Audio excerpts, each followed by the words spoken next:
ṣé o bàbá. Àwa dúpẹ́ bàbá. Bàbá bàbá bàbá o. Bàbá wa ṣé o bàbá. Ẹ ṣé Ọlọ́run wa ṣé o bàbá. Àwa dúpẹ́ bàbá. Bàbá bàbá bàbá. Bàbá ṣé o bàbá. Ẹ ṣé Ọlọ́run ẹ ṣé o bàbá. Àwa dúpẹ́ bàbá. Bàbá bàbá bàbá o. Bàbá ẹ ṣé o. Ẹ ṣé Ọlọ́run wa ẹ ṣé o bàbá. Àwa dúpẹ́ bàbá. Lórí ilé wa o bàbá. Bàbá ẹ ṣé o. Ẹ ṣé Ọlọ́run ẹ ṣé o bàbá. Àwa dúpẹ́ bàbá. Bàbá bàbá bàbá. Bàbá ẹ ṣé o bàbá. Ẹ ṣé Ọlọ́run wa ẹ ṣé o bàbá. Àwa dúpẹ́ bàbá. Bàbá bàbá o. Bàbá ṣé o bàbá. Ẹ ṣé Ọlọ́run ẹ ṣé o bàbá. Àwa dúpẹ́ bàbá. Bàbá bàbá bàbá. Ẹ ṣé o bàbá. Ẹ ṣé Ọlọ́run wa ẹ ṣé o bàbá. Àwa dúpẹ́ bàbá. Upageme, upageme, upageme, upageme, upageme, upageme, ujesu. Ika maleko si malibongwe, malibongwe, malibongwe. Ika maleko si malibongwe, malibongwe, malibongwe. Ika maleko si malibongwe, malibongwe, malibongwe. Ika maleko si malibongwe, malibongwe, malibongwe, malibongwe. Ika Jesu upageme, upageme, upageme, upageme, ujesu. Jesu upageme, upageme, upageme, upageme, ujesu. Jesu upageme, upageme, upageme, upageme, ujesu. Ika maleko si malibongwe, malibongwe, malibongwe, malibongwe. Ika maleko si malibongwe, malibongwe, malibongwe,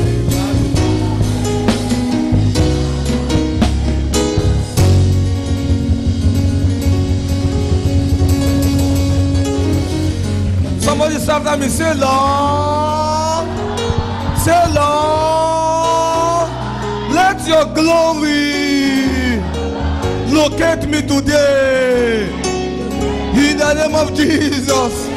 Say Lord, let your glory locate my life. Let your honor locate my life. Let your glory visit my life. In the name of Jesus. Come on, open your mouth. Begin to pray to God. Begin to speak to God. Begin to ask for His glory. Masokoto bala shandoko bo seke deke bas. Robo shandeke basokoto la basaka. Mala de bo soto baleke de shendo lokoto bo sande. Mala baba sando bo shandeke sande. Holy Ghost, Daddy, let your glory, God, visit my life in the name of Jesus Christ. Daddy, let your glory, God.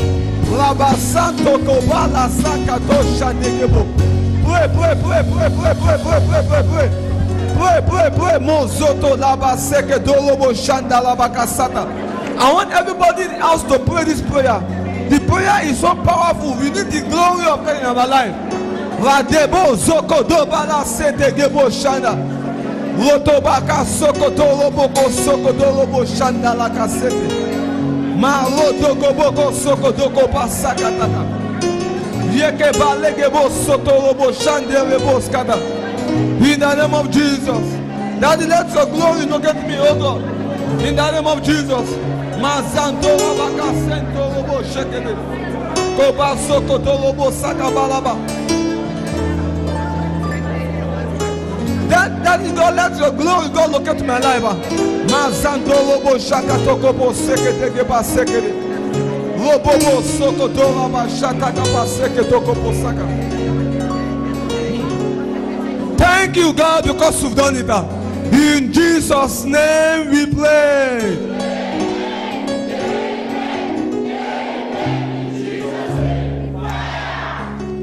How many of you know that there is power in glory?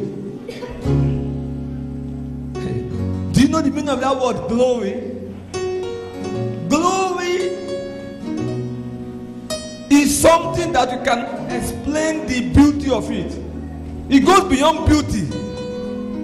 Beauty, beautiful, fine, they are just low to glory. Glory is something that is shining, that is glooming. Of different style, that you cannot express the beauty.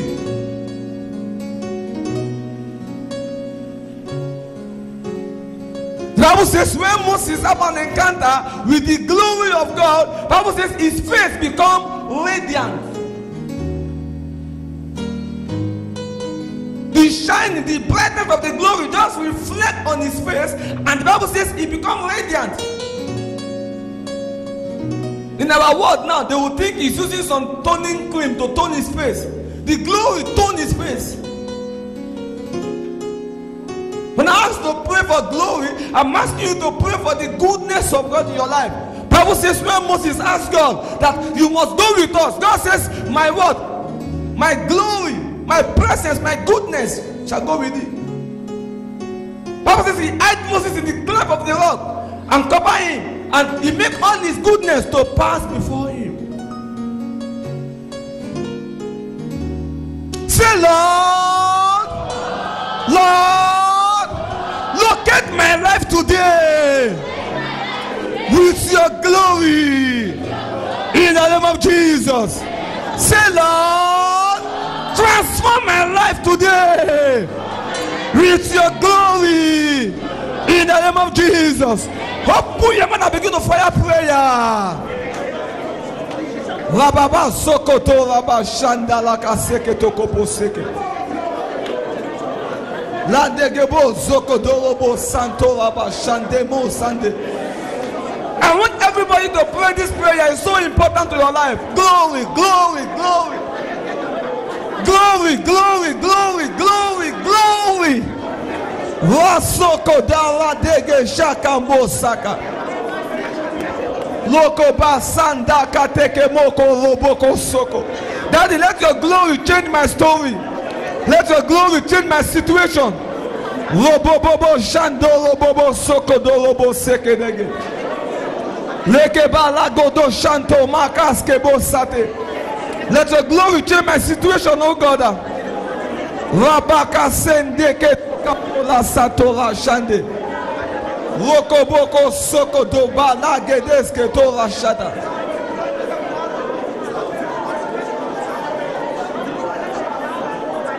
Thank you, God, because you've done it.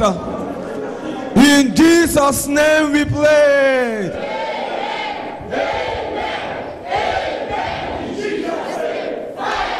Do you know this song that says, so great, you do miracles, so great, there is no one else like you. There is no one else. You are great. You do miracles so great. There is no one else like you. Holy Spirit, I worship you. There is no one else like you.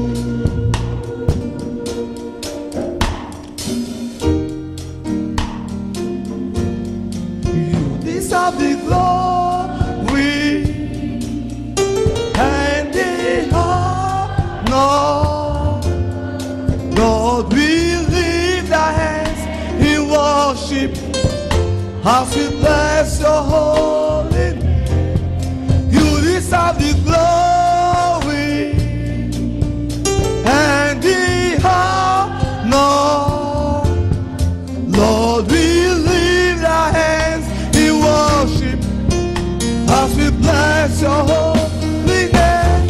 For you are great, you do miracles so great. There is no one else like you, Lord Jesus Christ. There is no one else. You are great, you do miracles so great. There is no one else like you. There is no one else. For you are great. You do miracles so great. Kakekofana nawe. Kakekofana. For you are great. You do so great, there is no one else like you. There is no one else like you. Father, Lord God Almighty, the spirit of all flesh,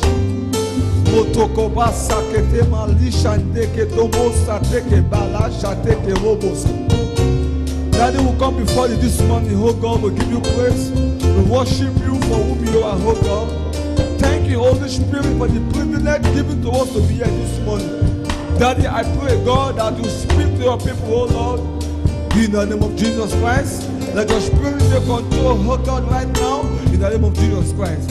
Thank you, Holy Spirit. Bless you, Lord God Almighty. In Jesus' name, I pray with thanksgiving. Amen. God bless you. Be seated.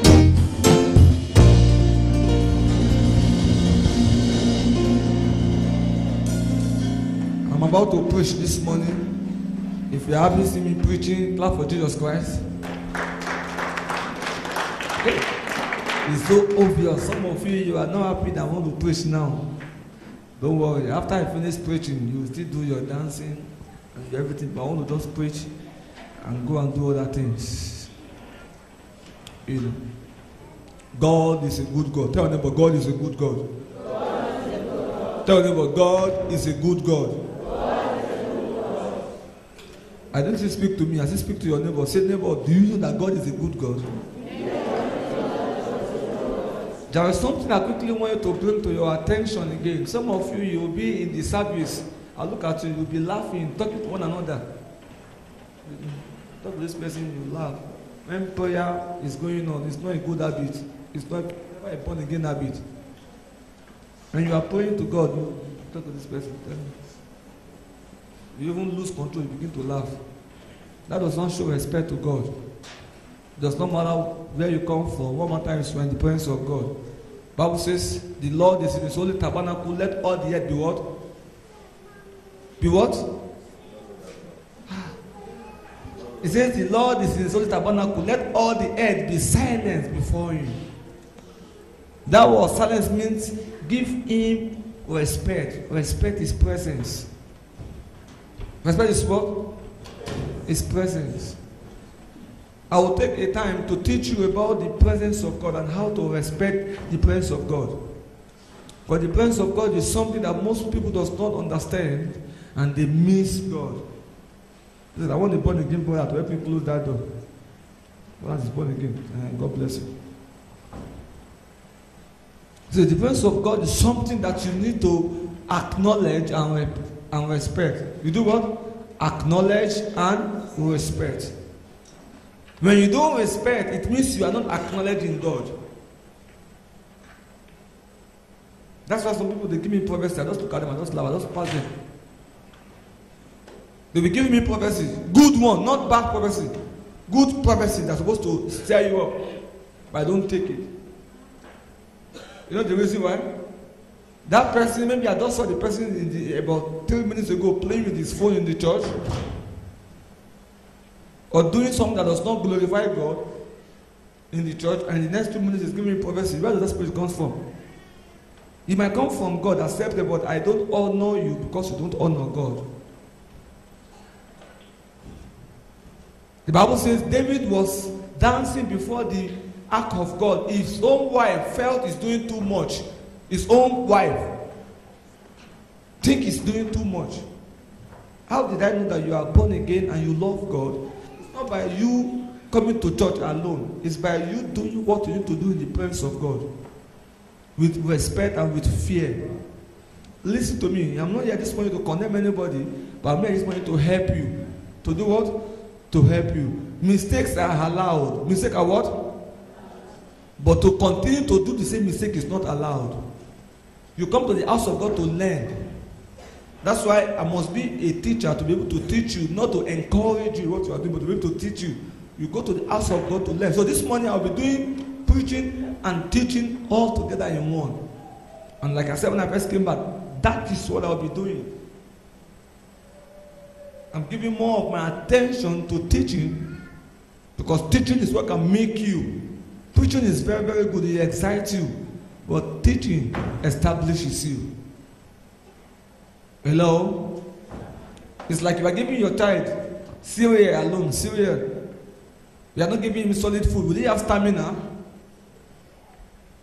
Will he have stamina? No. He won't have stamina.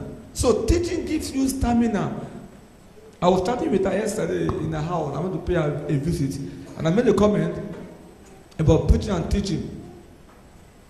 A lot of people are product of preaching. It's good. But without teaching, you will not understand what God is saying. Preaching can go many ways. Preaching can have many meanings. That's why you see that we continue to preach every day in the Word of God. We never finish preaching. Two of us, for the past 30 years, we've been preaching. Coming to church every day, preaching different messages. The Bible says the Word of God is sharper than any two-edged sword. It means it can go left or right, front and back. It's flexible. But you see, that is preaching. But teaching has one literal meaning, one meaning. That's why you see Jesus Christ in the New Testament. He will say some place, he says, verily, verily, I say unto thee. Anywhere you hear that word, verily, verily, it's not preaching. It's telling them the one basic truth. Not proverb, not a word that you can twist, not a word that you can use in another form. It's saying them one word that has more meaning. So that's why you see him sometimes we use that word, verily, verily, I say unto thee. When you're talking to Nicodemus, it says, verily, verily, I say unto thee, except a man is what? Is born again, he can never enter the kingdom of heaven. Two of us. So anyway, you see Jesus Christ, isn't that word, verily, verily, is hammering on one meaning of the word. So that's why teaching in life is good. It's going to help you. I mean, product of many teachings. That's why when I travel, I minister in Baptist church, in different denomination, and they all love my ministry. They all want me to come around again. They all love me. Why? It's because I'm not a product of Pentecostal preaching alone Otherwise, I will not know how to respect people's culture and people's, ordinance. I understand the basic of the word of God. I know that the word of God has one meaning, heaven. And it's easy for me to flow among Baptists, everybody. Because I have the knowledge of God that we don't enter heaven because I'm an Ark of God member, I am a Redeemed member, I'm this. No, we enter heaven because you are born again. Because when you get to heaven, you won't see Ark of God church in heaven, you won't see Redeemed, you won't see Winners Chapel, you won't see Christ Embassy, you won't see, what do you call them, LCC or whatever. No. What you see in heaven is the redeemed one. The one that they are redeemed by the blood of the Lamb. And that's why you have to have the teaching of God, because that teaching gives you a uniform mind. So I'm not condemning you, but you need to change your attitude when you are in the presence of God. Some of you, you'll be in the church, be chewing chewing gum in your mouth. And I say, amen, amen. And you forget, even after the service, you take the chewing gum, after the service, you put it, because you want to hide it, you hide it under the chair. There are some chairs there, when you take some chairs. How many of you have been cleaning with me? Let me see, you've been cleaning the chairs with me. How many of you? 1, 2, 3, 4. Have you seen any chairs, chewing gum on this chair before? You talk about what? Do you hear that? And you see that in every church that you go. Why? Because people don't know how to respect God's presence. And you know that it's an insult for you to go and dirty the house of God. You don't acknowledge His presence. The Bible says God is holy. Holiness goes with what? With purity. Is that not so? They said, there is a saying that says cleanliness is next to what? To godliness. True or false? Now, when you come to my house, where I have my white leather couch and my white carpet, even though you are coming to my house, I don't need to write on the wall, don't dirty the chair. I'm not talking sense. You yourself, you will think, you will say, this is not supposed to be dirty. And when you dirty it, do you know how you will be looking? You'll be looking so stupid. That is how it is when you come to church, you are chewing chewing gum in your mouth, you just take the chewing gum and put it anywhere. It doesn't show respect to God. It's not about you not putting the chewing gum in the chair. It's about you not chewing chewing gum in the house of God. You are here for only 3 hours. You have the rest 19 hours or 18 hours or 21 hours of the day for yourself.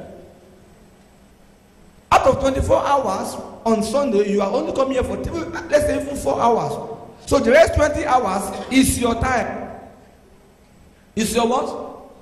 It's your time. So why can't you at least pay attention to what is going on in the house for that 20 hours and for that 4 hours alone? Then do the rest of the thing you want to do with your rest for, 20 hours.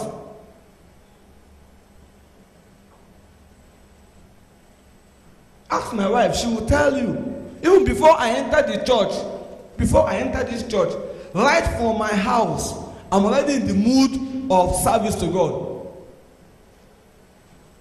I've taught a lot of things. I'm not saying it's not good to be a parent, but when you are going to church, you must plant it in the mind of your children that God is to be respected. When I'm coming to church, ask her, I don't carry my son. I will rather hold his hand. Number 1 is this. I've already dressed for service. I carry him now. He's playing with me, right? He's going to rough my clothes. Now, when I come and stand in front of you here with my shirt off, how will I be looking to you? Talk us of God. So how can I now come and represent God with my clothes dirty or rough because I say I want to be a father? You must learn how to set priority in life. God must be your number 1 priority. God must be your what? Your number 1 priority. Many women today, they are making God to look like it's a bad God for them. Because God gave them the child as a blessing. Now, the child is not becoming the reason they are offending God. And when you talk, they say it's because you are a father, you don't know what mother means. It's not about mother or father. I also have a mother. I was born by a woman, but my mother will never do any of those things. She's the minister of God. From growing up, she showed us the way of the Lord. My mother let us understand that God is God. She is our mother. But when it comes to God, we have to face it on our own. There are times we need to talk to ourselves like this on a Sunday service for us to know what is expected of us to do. Please, when you come to the presence of God, have respect for God. Look at, this place is not my house. It's not your house. Two of us. It doesn't look like my house. This is not where I will live. I won't live here. I won't live here. Because it's not a setting for a human being to live. Not because it's not beautiful. No, but it's not a setting for a human being to live. It's a setting for the spirit, which is God. So the moment you step your feet into the house of God, see, a lot of things goes a long way to affect or to improve your blessing before God. Number one, your awareness of where you are goes a long way to qualify you for God's blessing for that day. Tell them about your awareness. Tell them about your awareness.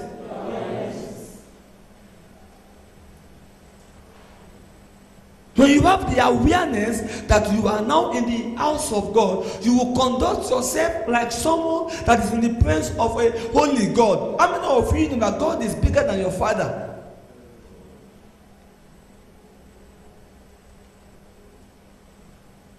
I will take a time to teach you about whom God is. I was talking to a woman about a month ago, and she was telling me certain things. God respect our decision. I said, God respect our decision when it goes alongside with His word. When it doesn't go with His word, it doesn't respect our decision. God is not a democracy. God, no, He's a dictator. You shall not do this. You shall not do this. You shall not do this. Every permitted will that God gives us the right to choose is danger for us. If you read Deuteronomy chapter 30, verse 1, it says, it shall come to pass, if thou wilt hearken diligently to the voice of the Lord thy God, to do according to what He has commanded. See that word? He has what? Commanded. It's a commandment. What is the meaning of a commandment?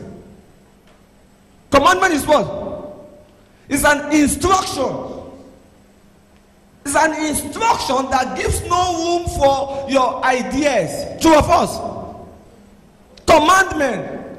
It shall come to pass if you obey the voice of the Lord thy God to do according to what He has commanded this day, that this blessing shall follow thee.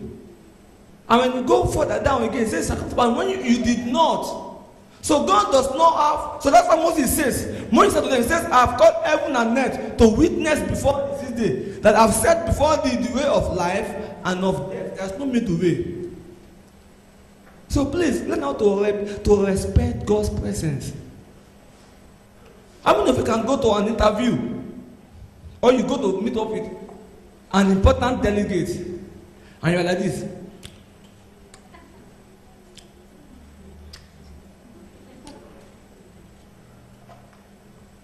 Can you do that thing? If your manager at work, not even director, your manager, call you to his office, talk to you, and you're like this. Yes? Who will listen to you? Huh? Will he allow you? No. So why do you do that in the house of God? Is your manager bigger than God? Most people, they respect man than God. And it's not supposed to be so. You respect God than any man. You respect me. Some of you won't do some things because I'm looking at you. You are making a mistake. I'm just a servant of God. A servant, not even equal, not even half equal, just a servant, one of the servants of God. But you've forgotten that God is omnipresent. He sees you everywhere. He sees everything you do. So there's some things you will not do because of me, but you are doing them in the full presence of God. Me and God, who to be honored the most?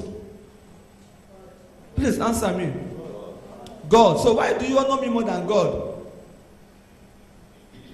Because some of you, many things you won't do them when you say, I'm looking at you.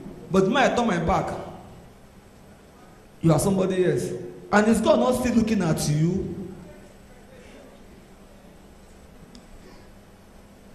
I cannot do without you. I cannot do without you. I cannot do without you. Oh Lord. I cannot do without you. I cannot do without you. I cannot do without you. Oh Lord. Do you know that you can't do without God? Somebody was saying to me, I'm very upset with God. The way things is going on in my life, nothing is happening. I said, what do you mean nothing is happening? What about the breath of your nostril? Is it your own? Your ears still grows normally. Do you know how they grow? Your nails are not becoming the nails of a bird one night. Is it about your doing? You slept and woke up the following day and you are still alive. Is it about your doing? Have you forgotten the Bible says one day Christ and his disciples, Jesus Christ and the disciples, they were just passing by, and he was so tired he wanted to sleep. He just take a nap. Two of us. And the Bible says the moment he closed his eyes, storm arose about to destroy the sheep. And they begin to cry, Lord, don't you care that we'll die? Look at just only 1 minute that he decided to close his eyes. No wonder the Bible says, he that keepeth thee will not sleep, nor slumber, and yet you don't thank God for that alone in your life. You have many reasons not to thank God. I don't have money. I don't have good wife. My husband is not a good man. I don't have a good child. I don't have this. You always look at the list of what you don't have, but you don't go and check the list of what you have. The list you always have, always are the list of the things you don't have. But the list of what you have freely, you don't look at those lists. Come on, God deserves to be praised always. Bible says, he that keepeth thee will not sleep, nor slumber. If God closes his eyes on you for 1 second, you are gone. That's why I love this song in Nigeria that says, in my life, I have a reason to praise the Lord. I have a reason to praise the Lord. In my life, I have a reason to praise the Lord. I have a reason to praise the Lord. It's not about material things. Material things is good. Thank God for those things. But that is not the reason why you are praising God. Whatever you don't have now, with time, you will have more than that. So just thank God for even giving you that life. God bless you this morning in Jesus' name. And some of you are so cold now because of the instruction. It's good. But God still bless you in the name of Jesus Christ. If you love me, say, Pastor, we still love you. Say, Pastor, we still love you. Are you sure it's not by first love? Now, this morning I want to teach you what God commanded me on Thursday. The title is Commanding Prosperity. Commanding what? And I will go with the principles of prosperity. Look at me. In life, everything you are doing in life has principle. Everything you want in life has principle. I was talking to one great man of God the other day. That man actually knows me about 4-5 years back. And we are having this conversation about some certain things. And I was telling him that, listen to me, greatness has principle that you must follow. Now when you follow the principle of greatness, you will be great. Again, I tell him, I said, greatness is a game. When you know how to play the game, you will be great. It means everything you want in life has procedure. As what? Procedure. This morning you might not enjoy me because I'm not going to preach, I want to teach. I will take my time to explain things, and I will finish very, very early because I'm teaching. As procedure. For example, when you are a woman married to a man and you want to make babies, you want to have children, do you pray for children to come or you follow the procedure with prayer? With prayer. Or do you go now? You and your new married husband, you hold your hand. Father God, we want a child. Then you say, baby, good night. Then you go to this place to go and sleep. And your baby also went to this place to go and sleep. Is that how you make the babies? Hello? Answer me now. After you pray, you do the necessary things. Two of us. There are procedures to everything in life. There are what? For you to drive a car, you must go and learn how to drive. Not that just start the car. Car, move. It will move. You must start the car, push the gear. You press the clutch first to push the gear. If it's automatic, you see that thing you see that it's like the clutch. Just throw it back, press the brake, then the car will begin to move when you accelerate. I remember those days when I was teaching myself how to drive. Nobody taught me how to drive. I taught myself how to drive. My father has a car. So when you go to work with the other car, I will go and enter his other car that I parked in the compound. Now, the very first day, I have faith to start. Later, my faith increased from starting to reverse and push front. Later, my faith increased to drive around in our compound. Now, I think I'm a champion. And that's let me enter the street. I entered my father's street. I was just trying. It was God that saved me. I did not kill anybody that day. Then the following day again, I think I've mastered what to do. So I now said, let me go to the next street. Now, when I was going to the next street, there was this man that was riding bicycle. He was riding what? Bicycle. I was driving a car. Now listen to me.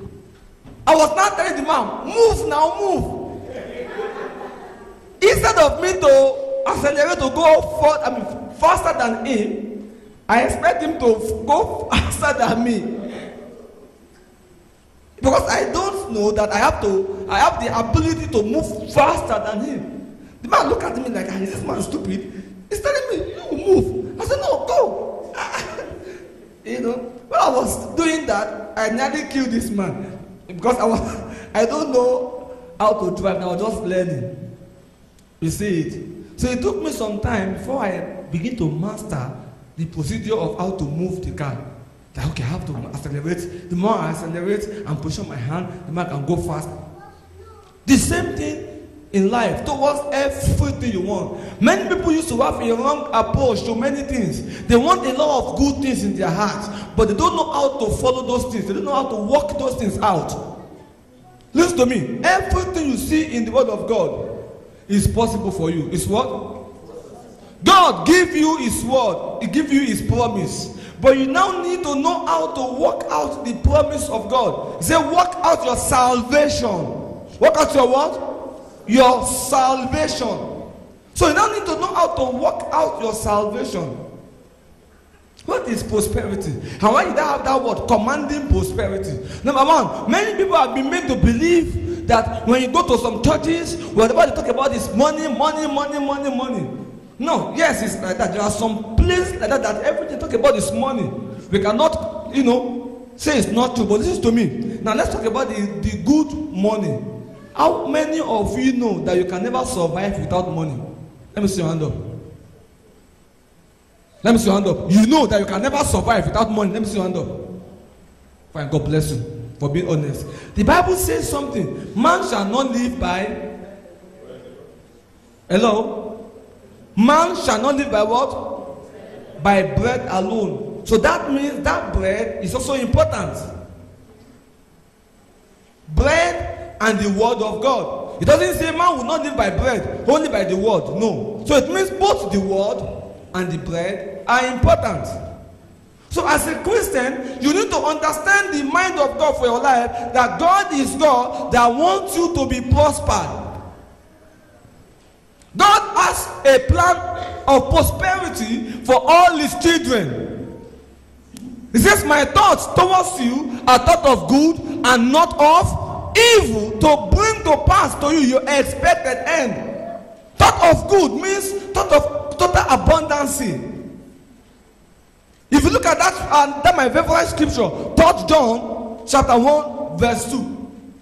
3 John chapter 1 verse 2. The Bible says, beloved, I wish above all things that thou might prosper. Do you see it there? Yeah. Beloved, I wish above all things that thou might prosper. Above all things. Above everything. When you are in Christ, it says, I wish above all things that thou might prosper and be in good health, even as thy soul prospereth. Even as your soul. So it means, see, we have two types of prosperity. Number one, prosperity. Second one is the prosperity of your soul. It means to be blessed in the word of God and to be blessed in material things altogether. To live a life of abundance. Look at when God created Adam and Eve. The Bible says he placed them in the Garden of Eden in the book of Genesis chapter number 2. Chapter 2, verse 10 to verse 12. God did not exclude prosperity out of what he created for them. Before the Bible says the Lord God prepared a garden. He did what? He prepared a garden. And the garden now has 4 rivers. God did not just prepare them and put them on the earth. No. The first place that God prepared for Adam and Eve was the Garden of Eden. The other world is this empty. But he prepared a good place for them. Why? Because that was his plan for our life.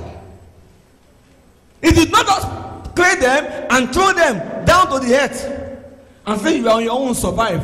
No. Out of the earth, he prepared a garden, a special garden that is beautiful, that has everything. Now look at verse 10. It says, and a river went out of Eden to water the garden.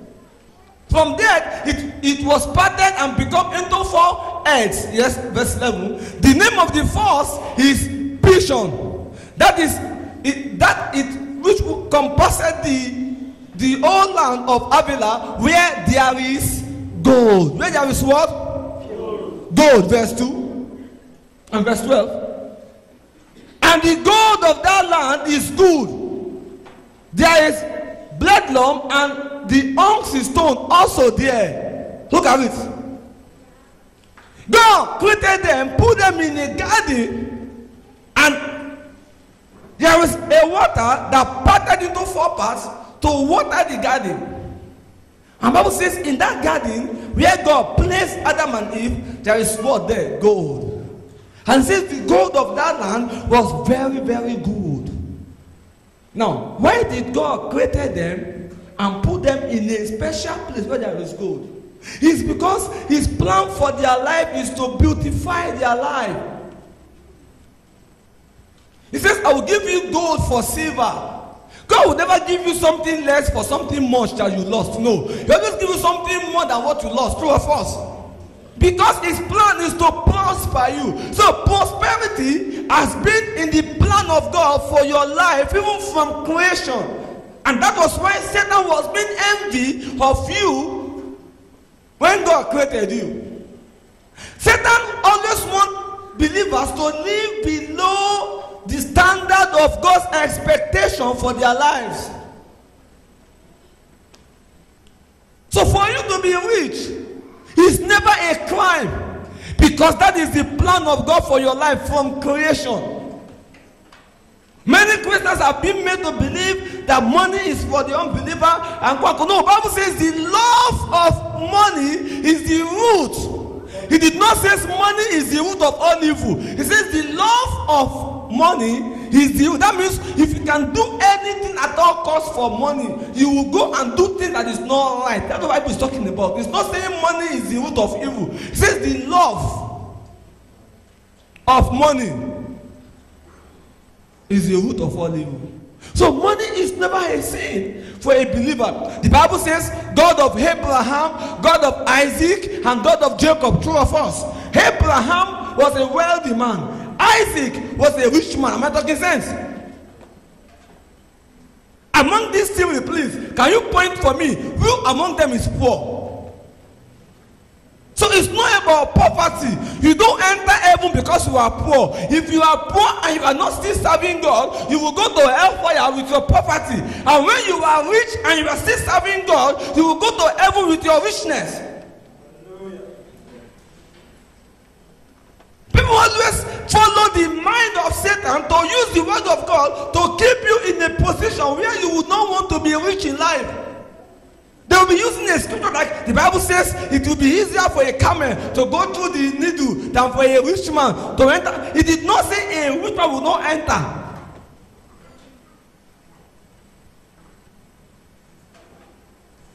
He only talked about it will be difficult for some rich men because they will love their money and their attention will be on what they have.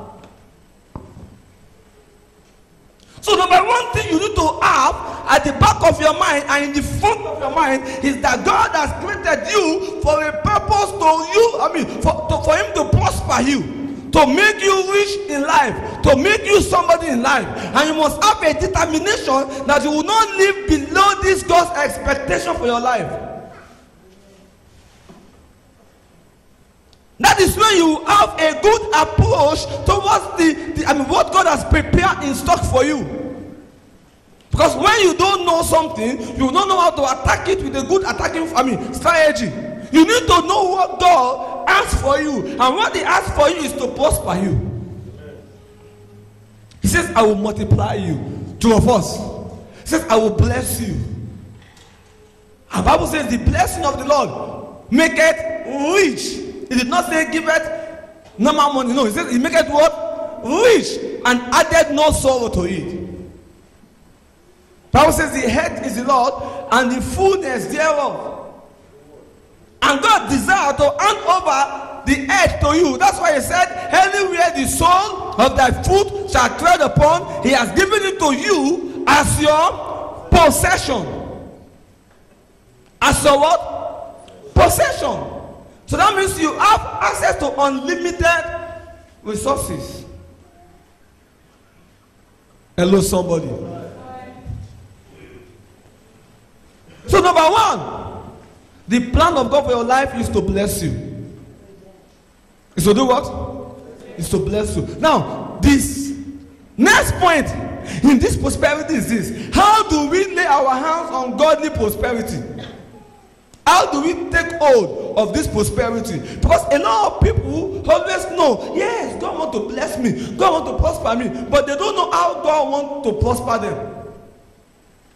They don't know the right approach for that prosperity to come to manifestation in their life. The Bible says, by wisdom a house is built.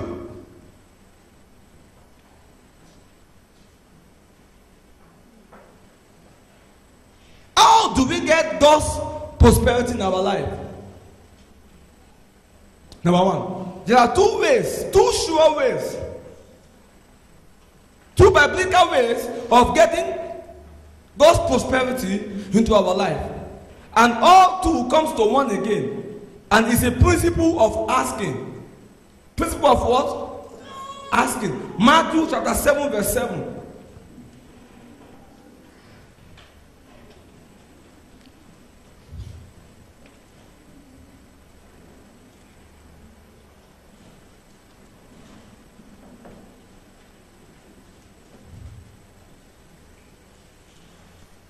Are you there? Bible says, ask. Ask. And it shall be what? It shall be given. Seek, and you shall find. Knock, and it shall be opened unto thee.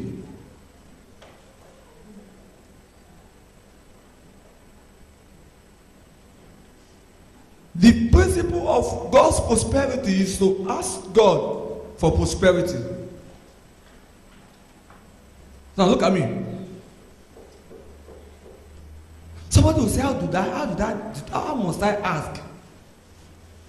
I was praying the other day and God was speaking to me that you command healings to happen. It happens. You command miracles to take place. They take place. But when it comes to prosperity, what do? You come and beg me. God, please give me this.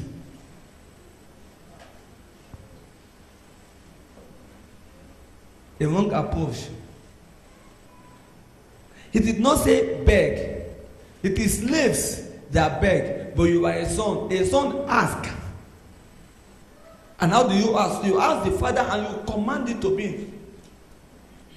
When you don't know the principle of asking, it will be difficult for you to be blessed by God. In the book of James chapter 4 verse 2.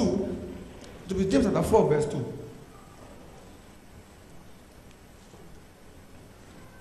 Somebody wait for me quickly. James chapter 4 verse 2. It says, ye lost and have not. Ye kill and desire to have and cannot obtain. Ye fight and war. Yet ye have not because ye ask not. You have not because you ask not. I'm not talking about verse 3, verse 2. Verse 2. Don't take it to verse 3. I'm not there yet. Verse 2. If you read from here, it said, yet ye have not because ye ask not. Another one says, you did not have because you did not ask. Somebody get me the Bible in my office quickly. Let me read that version. Or what does the version say, prophetess? Yeah. Verse 2. Yeah?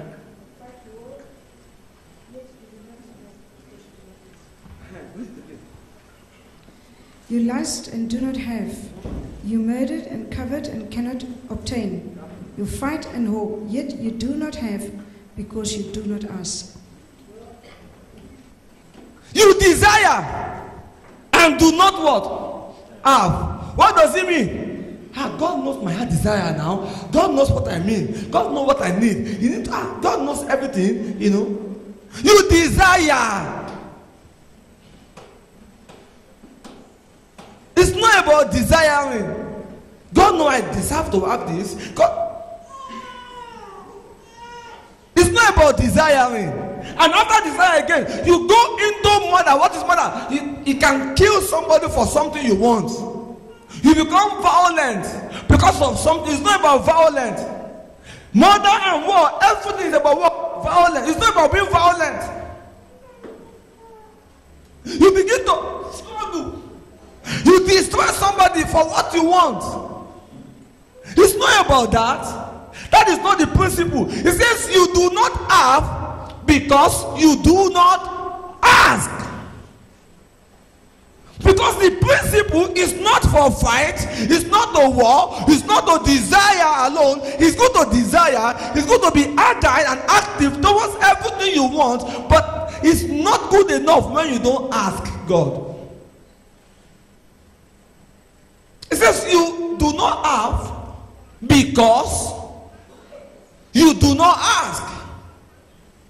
So it means the principle of receiving prosperity from God is to do what? Is to ask. And that Matthew 7:7 says, ask and it shall be given. God knows what you want, but his principle is for you to ask. You must follow the principle of God, not your own faith. Because sometimes Satan turns to give us higher faith to shift us from the principle of God. We will think, yes, now, at least. It's not about your heart. Your heart is good. But the principle is to do what? Ask. Verse 3 now. It says, you ask and don't receive because you ask wrongly. You do what? You ask wrongly so that you may spend it on your desire for pleasure. Another thing that can stop your receiving after you've asked is your mindset over what you are asking. Listen to me. God does not give prosperity for you to waste. God gives you prosperity for you to invest. A lot of people have been praying to God to give them money to settle their debt. God does not give you money to consume. He give you money to do what? To invest. Because he is a manufacturer himself. He is looking for co-manufacturers, not consumers. Not what? Consumers. God want to give you something for you to turn it to be something. The Bible says when he was traveling, he gave a parable of a man that gave somebody 5 coins, 2 coins, and 1. 2 of us. The 5 one went to go and trade and make extra gain. He was happy. It means God is a God that is happy when you make profit. He wants you to make profit with whatever he is giving to you. But when your mind is not about you making profit, he wouldn't give. It's like now when you go to the bank, you say, I need a loan. And they ask you for what? You say, because I want to pay my house rent, I want to pay my debt, my funeral cover for my mother, my funeral cover for my uncle, my this and this and this and this. They will say, okay, don't worry, come back next time. By the time you come out, they don't even want it. They will say, don't worry, you don't qualify. Don't come here again. Bye-bye. But when you go for a business loan, they will ask you, can you show us your what? Your business plan. They want to see the possibility of you using the money rightly. Sometimes people don't even know this secret, that there is a difference between a business plan to a financial statement. Somebody who want to do a business now, you'll be doing everything to build up a profile. See, for you to, if you don't even have a good business plan, but if you have a good financial statement, bank will give you the loan. What does financial statement mean? You need to show them the profit of the company that is going to come in the next years, maybe 5 or 4 years. You prepare something. You want to see how workable it is on paper. It's not about the end of the year statement alone. No. Financial statement to apply for a loan is not about what to do in your business for that 1 year. Your whatever, maybe February, from February to February. No. It's not about that alone. It's your expectation statement. And the release for you. The same thing with God. God even operates more than that. He says, you ask and you don't receive because you ask wrongly. Your desire is to spend it on lust. Hey, if God bless me with money, I want to buy a car. I want to show for Ashiji. That Chiji, the other day asked me to give me a lift. He refused. I want to show him. God wouldn't give you that car.